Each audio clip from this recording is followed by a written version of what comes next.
Godzilla, king of the monsters, surging up from the depths of the sea on a tidal wave of terror to wreak vengeance on mankind. Godzilla, king of the monsters, it's alive!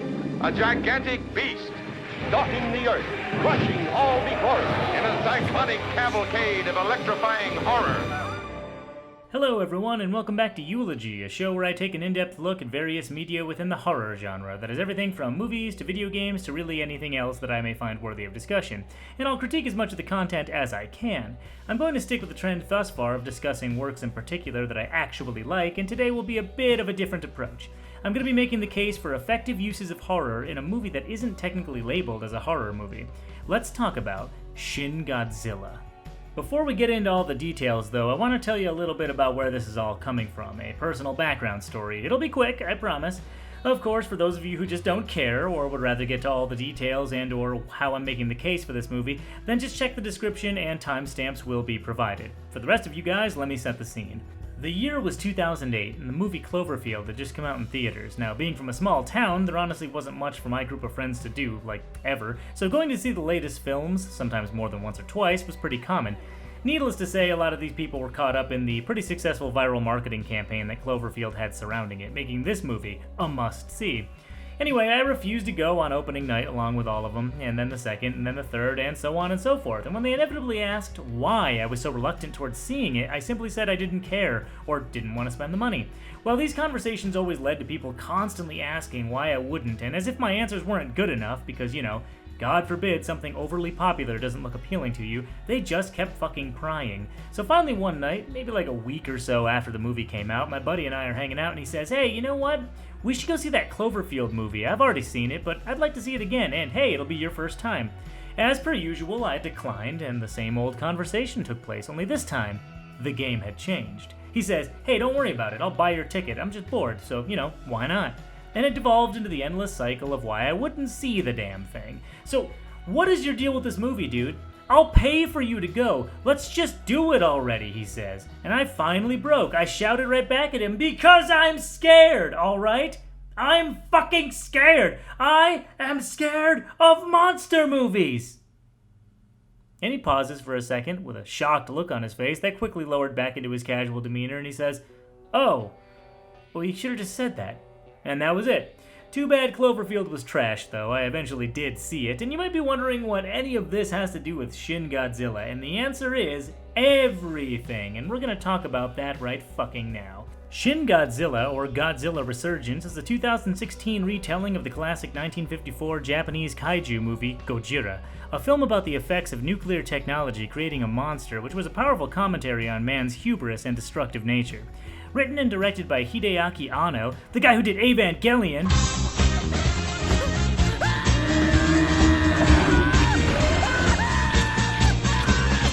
and Shinji Higuchi, a renowned special effects artist and the guy who did the live-action Attack on Titan.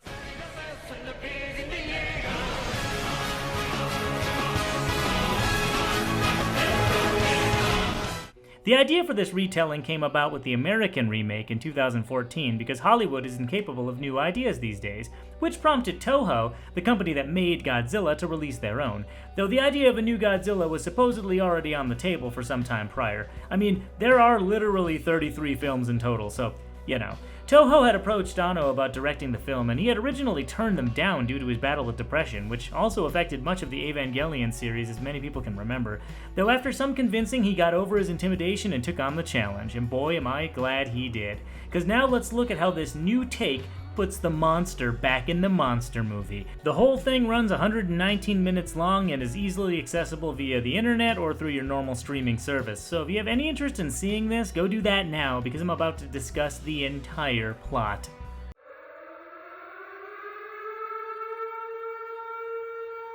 The film opens with a fancy boat, the Glory Maru, being investigated by the Japan Coast Guard off the coast of Yokohama. Upon boarding, the dispatch team discovers no sign of the owner, only some cryptic documents and personal belongings. Before any action can be taken, the whole vessel is engulfed in a massive burst of water and steam, seemingly from a seismic event which floods the tunnel below the Bay Area, the Tokyo Aqualine. Word gets back to government officials, who begin to plan a course of action, and we're introduced to our main character, Rando Yaguchi, played by Hiroki Hasegawa.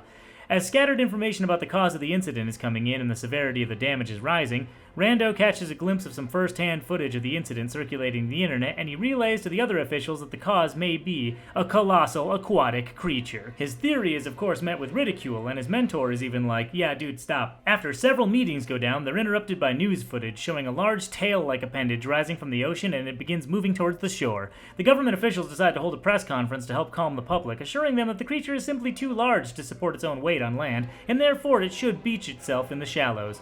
Of course, as soon as this happens, the creature, resembling a bizarre gilled lizard, crawls into the streets and completely destroys everything in its path, bleeding from its gills as it drags itself forward.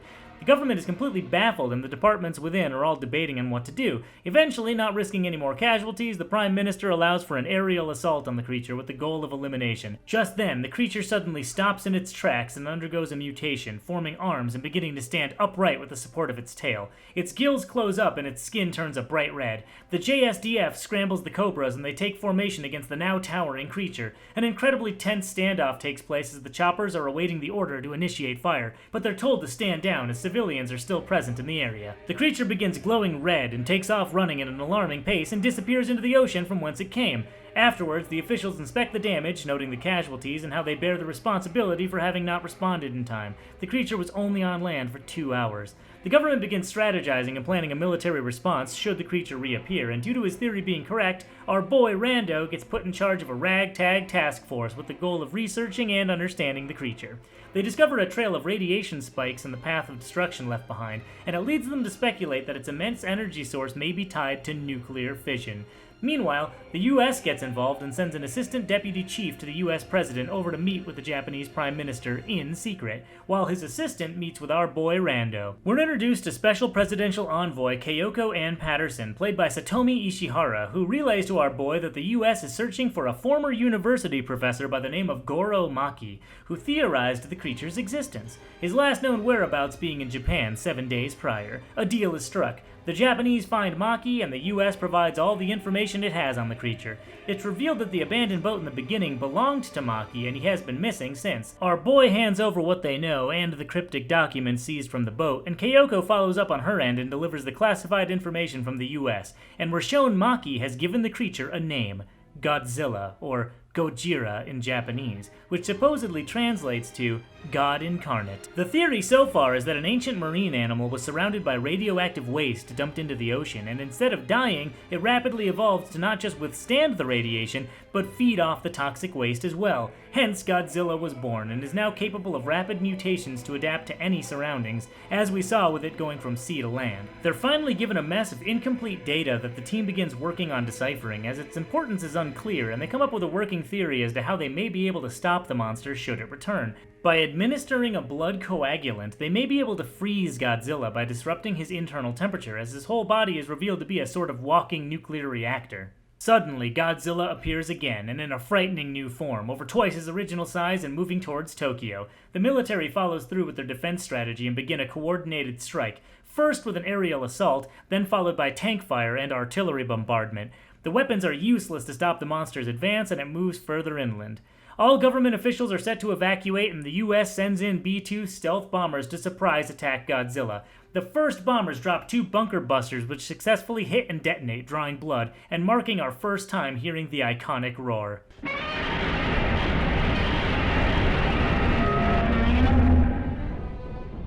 This causes Godzilla to use his devastating atomic breath in a downright fucking jaw-dropping scene. The levels of destruction are incredible, and his attack results in the deaths of most of the top government officials, a large portion of the city in flames, and a massive cloud of radiation, leaving most of the area uninhabitable. This blast of energy leaves Godzilla in a powered-down, immobilized state. With the government now in shambles and the world's eyes on Japan, our boy Rando's team works to refine their plan to freeze Godzilla, and they discover through biological samples that the creature can reproduce asexually, and is already leaving propagating tissues around that could colonize the entire world. Once this information gets out, the UN and the US declare they aren't having any of that shit, and they move on to coordinate a thermonuclear strike on Godzilla, giving Japan 2 weeks to evacuate upwards of 3.6 million people out of the area. A revelation occurs when our boy's team finally cracks the code of Godzilla's physiology and how to effectively stop it using a chemical concoction. In what they call Operation Yashiori, a joint effort with help from Kyoko's US influence, they begin yet another attack on the stationary Godzilla, this time using a myriad of techniques to deplete more of its energy and bring it to the ground so they can inject the chemical into its mouth using tanker trucks, which is such a goddamn awesome spectacle. After an intense battle and waves of destruction, they are able to inject Godzilla with enough of the coagulant to freeze him in place, with his core temperature dropping to negative 196 degrees, with less than an hour on the clock before the nuclear strike was to go down. Oh, and the radiation from Godzilla has a super short half-life, so Tokyo can be rebuilt within 3 years. Yay! Finally, our boy Rando meets with Kyoko, and they discuss the future of Japan and the world, saying that humanity now needs to coexist with Godzilla. Just before the movie ends, it shows a close-up view of Godzilla's tail, and there are revealed to be humanoid creatures growing out of it. Yeah. Okay, so right off the bat, this movie is straight up fucking eye candy. The cinematography is awesome with damn good uses of lighting, camera work, and CGI. Is CGI part of cinematography? Oh, fuck it, I don't know, it's good. There are, of course, a few hiccups, but we'll get to those later. The movie is just visually stimulating in so many ways, and I'm not even talking about just Godzilla and the action scenes. No, even the shots that take place in offices and meeting rooms are shot in fluid and dynamic ways, with close-ups on item interactions and characters that add a whole new level of drama and action to scenes where there's sometimes not even anything exciting going on. It just keeps the story and drama progressing, even when in a stationary environment. Just take this office scene, for example. They're just setting up a new meeting space, but it's done in such a visually interesting way. Having said all that, the outside shots and overall views of the city and destruction are fucking phenomenal, and when it comes to the straight-up action scenes, you feel like you're watching a war movie with the amount of military tech and munitions going off, and then you get pulled into a political thriller in the downtime. Overall, it's just well thought out, and the visuals are accentuated by a solid and unique sound design. And what an interesting sound design it is! I'd say the first words that come to mind are booming, heavy, and just overall visceral. With everything from the heavy destruction and explosions to the random papers and ambient sounds of an office setting, it all blends perfectly into the environment, but with an interesting twist. Interesting in that the soundtrack itself, during particular moments, feature original scores from some of the previous Godzilla films, such as Godzilla Comes Ashore from the 1954 original during the first appearance scene,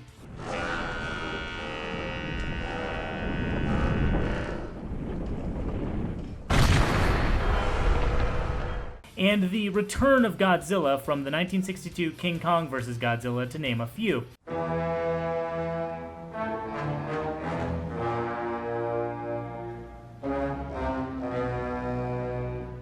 This is an interesting choice and a well-executed one, because if you aren't familiar with the earlier films, these soundtracks still hold up at musically creating a sense of impending disaster and frightfulness.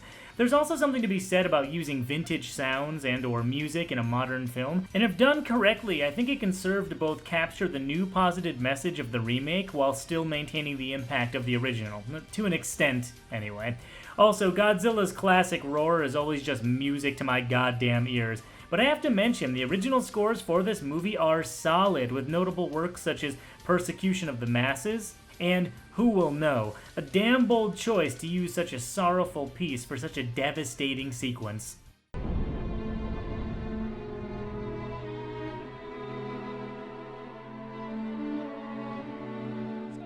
The acting is well enough, with some very powerful emotional scenes towards the end, and in most cases I'd say it's overall pretty convincing. Our main character and our boy Rando does a great job of conveying a sense of leadership and purpose in a time of great trouble, and we even see him crack at one point in a small but very well delivered moment.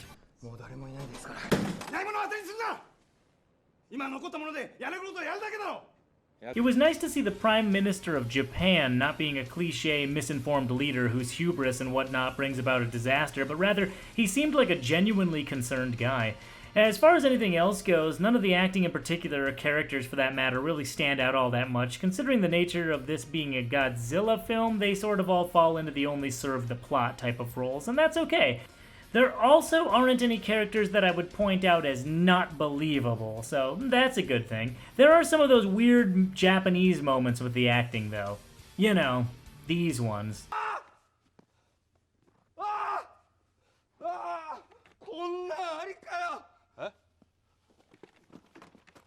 But I'm a fucking weeb, so who am I to complain? So let's talk creature effects and all that, because they're fucking great. As I said, this depiction of the King of Monsters is by far his most frightening. They've taken the time to give him an actual twisted and painful looking vibe rather than his traditional pseudo-dinosaur-esque look. Everything from the bleeding gills and undulating motions of his fledgling stage to the crooked teeth and grin of the fourth form, the overall CGI is excellent, and this movie does the best job of conveying Godzilla's scale with upward angles and distance shots, really putting the size of the creature in perspective. The effects on the destruction and the wreckage are amazing, with subtle details like roof tiles falling off to the shockwaves of his footsteps. And he just looks downright terrifying this time around, taking the iconic kaiju back to his roots, a monstrous image representing the horrors of nuclear technology. So can this movie be considered a horror movie? Well, let me make my case because I think so. Or at least it conveys a lot of elements of horror more effectively than a lot of other media out there.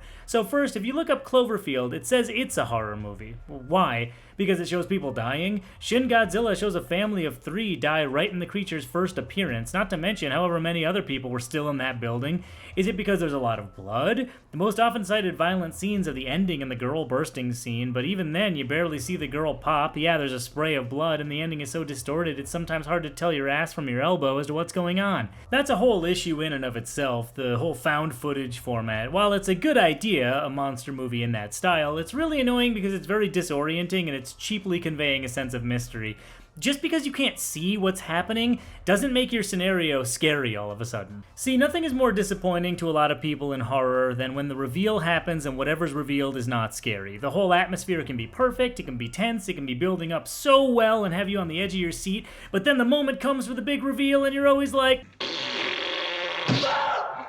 oh, that's not scary, and you know what I'm talking about, which reminds me, this whole idea is only made more so disappointing if this big reveal is initiated by a jump scare. Jump scares in and of themselves are not an issue if they're done effectively and not just used for cheap thrills. But when these modern movies go off on jump scare left and right, it's fucking annoying and it detracts from the overall experience. Point is, Cloverfield did a good job at not showing the monster throughout the whole thing until the big reveal, sure. But then, not just the image of the creature was disappointing for a lot of people, but the actions of it as well. It's like the giant rampaging monster suddenly stops what it's doing to look down at our cameraman in particular and eat him? Or not eat him? Like, what happens here? It picks him up and, like a shark, it doesn't like the taste, so it spits him out? Like, we see he kind of loses an arm or something? I don't fucking know. It's just inconsistent with the logic of the movie presented thus far. I mean, maybe it went around eating people, but we didn't see that, so why did it start now? And how did the giant monster sneak up on them? So why is Cloverfield considered a horror movie? Because there's a big monster destroying things? Because it's a monster in general? Because we're shown a lot of chaos and death? Yeah, well, guess what? Godzilla does all those things. It's just that definitions can be confusing and overlapping sometimes. Like, my favorite movie ever is Jacob's Ladder, which is often listed as mystery or psychological thriller, but it was one of the biggest inspirations for the Silent fucking Hill games. Anyway, Cloverfield is fucking dumb, and I'm convinced J.J. Abrams is only capable of surface-level entertainment. Entertaining, yes, but no depth or thought provocation. He said himself, and I'm paraphrasing, that Godzilla was too lovable a monster, and he wanted to make something that was either scary or crazy, and for the most part, Cloverfield was a solid attempt.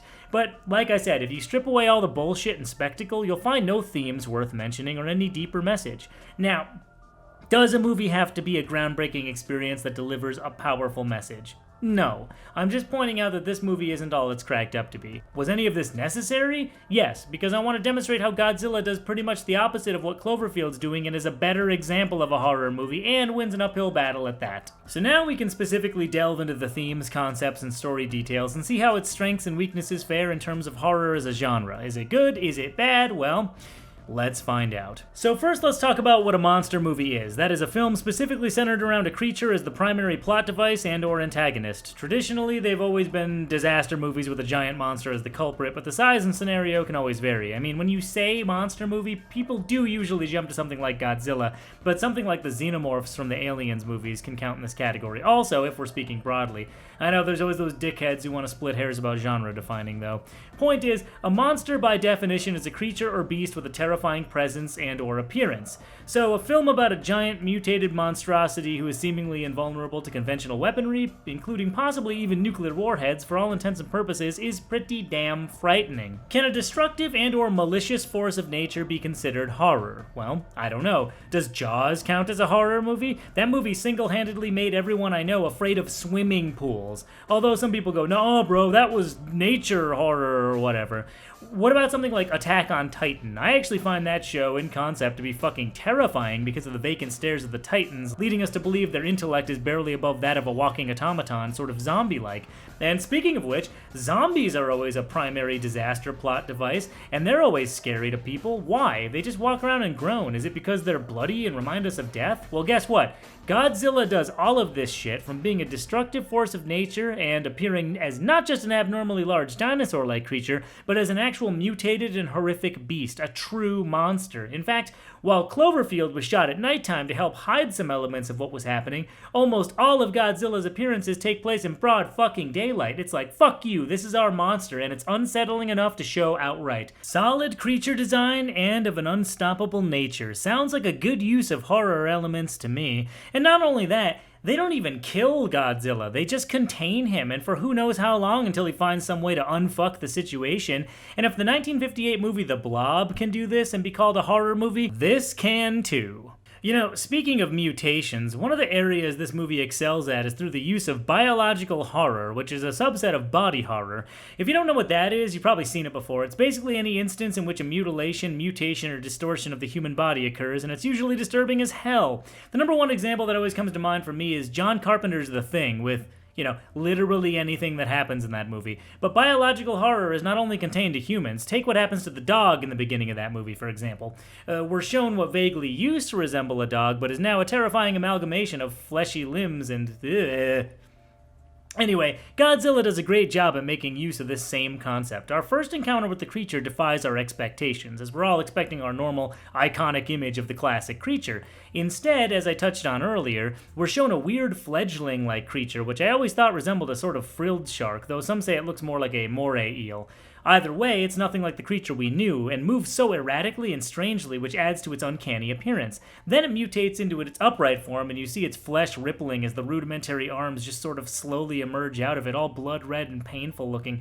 Finally, the bug-eyed animalistic stare it has show it's devoid of any intelligence, but at the same time frightening in and of itself due to the eyes being all fish-like and primitive. Not to mention, in his fourth form, when he returns to Tokyo, his eyes, when you see them closer up, are disturbingly human, along with several other features, such as his hands having opposable thumbs and 4 fingers while sprouting a small pinky, raising tons of questions as to the origins of this creature and why it would bear any fucking semblance of human features.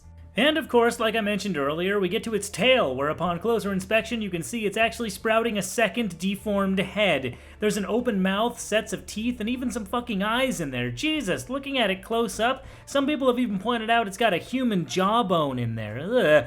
And the fucking deleted scenes during the discovery of its asexual nature, the tissues they find resemble those awful dermoid cysts with eyes and teeth. Like, I can understand why they pulled that from the film, like, jeez. And of course, we got the ending reveal, which shows us a quick close-up of the tail with the humanoid figures crawling out, raising even more questions like, what am I even looking at? Is this another form?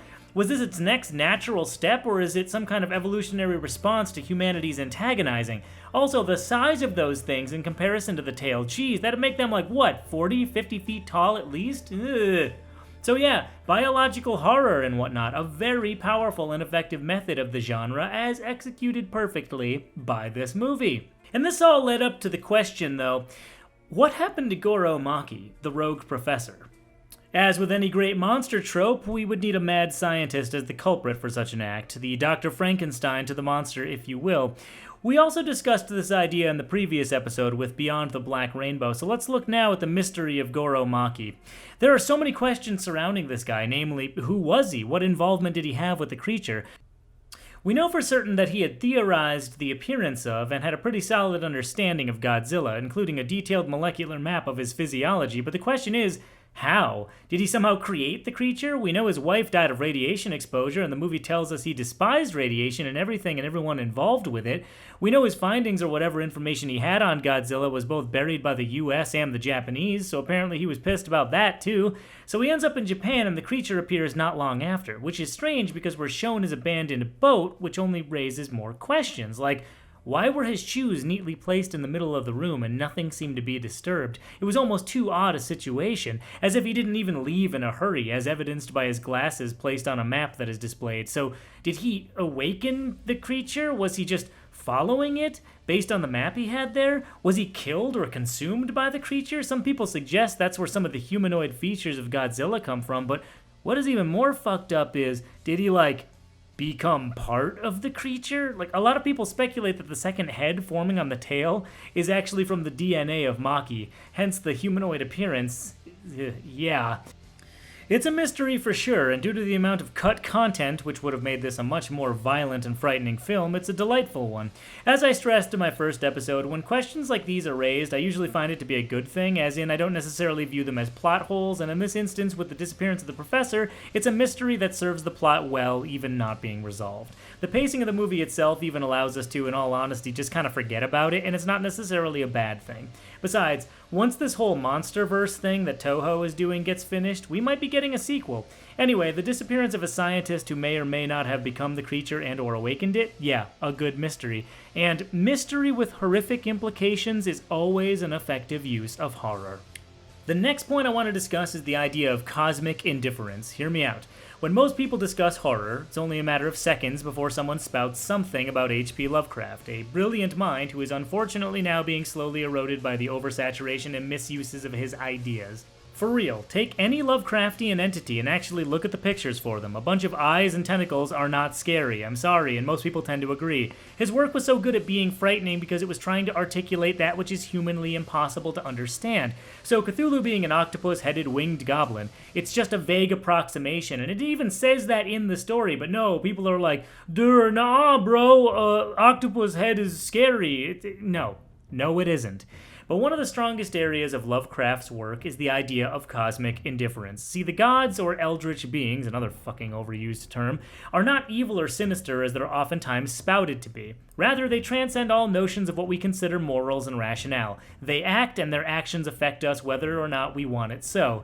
They are purely indifferent for the most part. Some dickhead is always going to be like, no, bro, Nyarlathotep Hotep. It's like, okay, yeah, sure, that's why I said mostly. Anyway, the fact that something's actions, a living thing's actions, can be so destructive to us physically and mentally is frightening, and we can only ascribe malice to that idea. But it's made more frightening because it's not evil like we would suspect it to be. It's just doing what it does and doesn't care about you.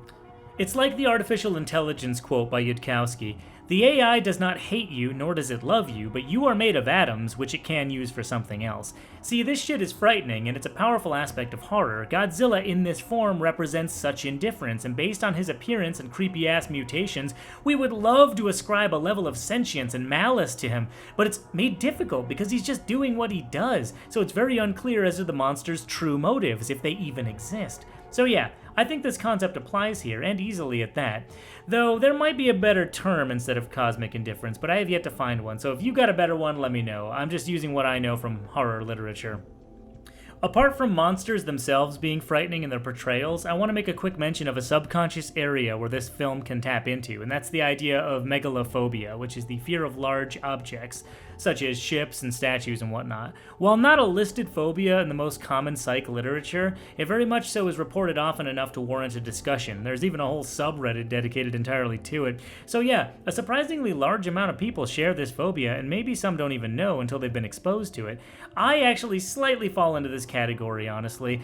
Ships and whatnot, no, but giant monsters? Yeah, just a little bit. Finally, the last area I want to touch upon is the terrifying and classic idea of, in a cataclysmic event, you are not safe and no one can protect you.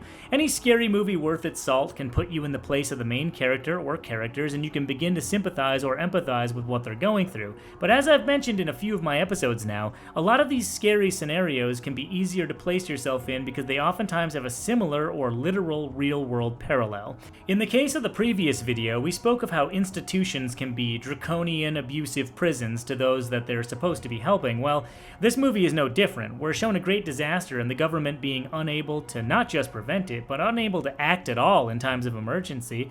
This is part of the reason why zombie movies are so popular, because it shows the collapse of institutions and how society can become unraveled at the drop of a cataclysmic hat.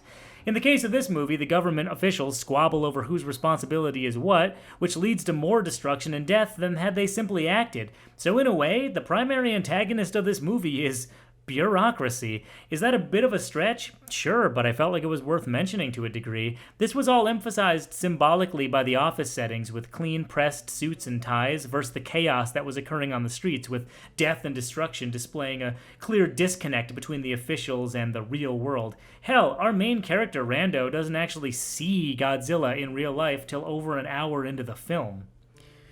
Okay, so now that I've sang this movie's praises, it's time to be fair and look at its flaws, and there are plenty that are worth noting. Right off the bat, I'll say I've watched this movie 5 times now, 4 times in Japanese and 1 time in the English dub, and man is the dub bad. I mean, I guess if you really want to focus on the visuals without being forced to read the subtitles, go on and watch the dub, but man is it bad, and the translations are a little off in that a lot more is explained in the Japanese version, and a lot of it is honestly kind of dumbed down for the English dub. Also, a lot of the dialogue is chock full of cliches, and while not terribly delivered, they're still tired lines and ideas. So having said that, another big issue I have with this movie is it honestly goes on for probably half an hour too long. A lot of it, as I mentioned, is a straight-up political drama/thriller, but if you don't know anything about Japanese politics, you won't be able to follow a lot of what they're commenting on, though you can get the general gist easy enough. Like, they show a ton of scenes of different departments and whatnot bickering and speaking in their political jargon, and while it's easy enough to show that they're frustrated with one thing or another, it's hard to follow the specifics. Like, I feel like I missed out on some things because of that. There are a few hiccups in the editing, I noticed, and sometimes the CGI looked a little wonky. I mentioned a ton that the CGI is fucking incredible at times, and yeah, exactly that. It's incredible for the most part, but there are those scenes that pop up that look way too fake, and also, let's be real, fledgling state Godzilla, or Kamata-kun as he's been lovingly dubbed, is derpy as hell looking. A bold choice, but still derpy looking. Oh, and I want to mention that the CGI looks like 2 different teams worked on it, one for the creature and another for the destruction. Yeah, I get that might be the case, but at some points the destruction looks way better than the creature and vice versa. Kind of incongruent at times. There are also some smaller nitpicks, like the scene where the team suggests potential nuclear fission as Godzilla's energy source, and the one guy goes like, lol, that's impossible. It's like, dude, you just witnessed a giant monster rise from the sea and almost destroy an entire city, and you think all bets aren't off now? Like, moments like that, I get, are meant to create drama, but come on. Another thing about Godzilla is, how does he support his own weight? They go to great lengths to explain how they discovered his inner workings and his reproductive capabilities and whatnot, but no one questions how he's even able to stand without buckling under his own mass. It's like, yeah, I get it, suspension of disbelief, and he's kind of more bottom-heavy, which implies it'd be kind of easier for him to stand up, I guess, but look at the fucking size of him. Also, obviously the US is portrayed as shitty and kind of a dick because, yeah. But if you don't understand even a little bit of the Japanese-US relations in today's world, or post-World War II in general, and you'd be surprised how many don't, you'll have a hard time understanding why the US kind of has Japan by the balls diplomatically throughout the film. And on that topic, why is it when the US scientists sent to collaborate with the Japanese team arrive, the only conclusion the US scientists can come to is, oh wow, that's incredible, nuke it? It's like, really? The best minds from the US scientific community could only come to the conclusion that a nuclear strike is the best option? Come on, have some subtlety. Also, seriously, what the fuck happened to the professor? The movie doesn't actually answer the question, and although the mystery enriched the whole narrative by creating some of those interesting unanswered questions, like I said earlier, but we've basically been given an incomplete plot, and no amount of special effects could make me forget about that. I mean, yes, I liked it, sure, but I can see how a lot of people are going to be annoyed by that, and I have to try to be as objective as possible. Like I mentioned, I liked it, but that doesn't make it good. And that's another thing. Speaking of the professor, his whole mystery note he left behind with the line, "Do as you like," or please, whichever the translation says. The girl says it to our boy at the end in the most emotionally confusing and incongruent way ever. The bad guy has a catchphrase, basically. After all is said and done, you know, with massive loss of life and the displacement of 3 million people, the girl says, "Do as you like," to the main character, as if it's some inspirational message the bad guy left behind. It's like, don't quote the bad guy who literally just almost brought about the end of the fucking world. Like, how tone deaf can you be? It's like, oh, he brought us all together through the potential extinction of the human race. And he didn't even do that, if you think about it. The world wasn't even really helping Japan during this whole clusterfuck. And now everyone hates Japan because they stuck to their guns and shared the Godzilla information with everyone. Yeah. I don't know, maybe it's just me. All in all, I really think this is the best incarnation of the King of Monsters, with the same emotional and political commentary as the first, but with a modern edge. The overall presentation is top-notch, the tension is high, and the movie does just as good a job of delivering edge-of-your-seat, unsettling imagery and terror as tons of other horror movies, with the added bonus of some intellectual stimulation. The movie makes you think, and if you're anything like me, that's a fucking good thing. Nothing to me is better than an unexpected premise that serves to deliver a serious message. Like, when you try to tell someone a Godzilla film expresses a political and technological allegory better than most things, well, they look at you like you're crazy. So, I really love this movie, and I hope that I helped to point out some things you might not have thought about. Or hey, maybe you disagree. Either way, let me know all about it in the comments, and maybe we can get a discussion going. Thanks for watching.